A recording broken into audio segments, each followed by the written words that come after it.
ಪವಿತ್ರ ಗಂಗಾ ಸ್ನಾನದ ಪಾಪ ನಿವಾರಣೆ ಸ್ನಾನ ಇದು. ಇದರ ವಿಧಾನ ಏನೇನದ ಅಂದ್ರೆ, ಮೊದಲು ಬೆಳಗ್ಗೆ ಬೇಗ ಎದ್ದು ಗಂಗಾ ನದಿಗೆ ಹೋಗಿ, ಆಮೇಲೆ ನಾವೇನು ಮಾಡಿದ್ದೀವಿ, ಅವಳಿಗೆ ಪೂಜೆ ಮಾಡಿದ್ದೀವಿ. ಜಲಕ್ಕೆ ಇಳಿದು 3 ಬಾರಿ ಅದನ್ನು ಮುಳುಗಿ ಎದ್ದು, ಆಮೇಲೆ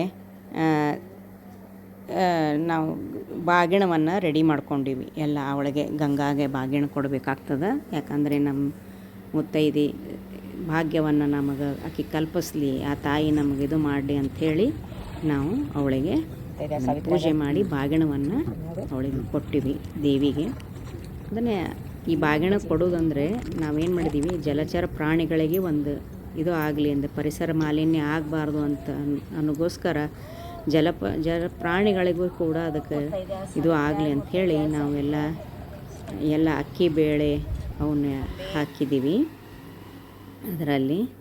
ಆಮೇಲೆ ಅದಕ್ಕೆ ಅವಳಿಗೆ ಗಂಗಾ ಆರತಿ, ನಮ್ಮ ಕಡೆಯಿಂದ ಗಂಗಾ ಆರತಿಯನ್ನು, ಯಾಕಂದ್ರೆ ಭಾಳ ವಿಶೇಷ ಪವಿತ್ರತೆ ಗಂಗಾ ನಮ್ಮನ್ನು ಹೀಗೆ ಸೌಭಾಗ್ಯದಿಂದ ಇಡಲಿ ಅಂಥೇಳಿ ಗಂಗಾ ಆರತಿಗೆ ನಾವು ಅವಳಿಗೆ ಮಡಿಲು ತುಂಬಿ ಗಂಗಾ ಆರತಿಯನ್ನು ಮಾಡಿದ್ದೀವಿ.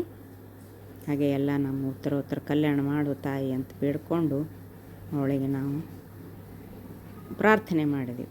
ಬೆಳಗ್ಗೆ ಪ್ರಾರ್ಥನೆ ಮಾಡಿದ್ವಿ. ಅಷ್ಟೊತ್ತಿಗೆ ನಮ್ಮದು 5 ಗಂಟೆ ಆಗಿತ್ತು, ಸುಮಾರು 5 ಗಂಟೆ ಆಗಿತ್ತು. 4 ಗಂಟೆ ಬಂದಿದ್ದೀವಿ, 5 ಗಂಟೆ ಅಷ್ಟೊತ್ತಿಗೆ ಇವತ್ತು ಅವಳಿಗೆ ಎಲ್ಲ ತರ್ಪಣವನ್ನು ಕೊಟ್ಟಿವಿ.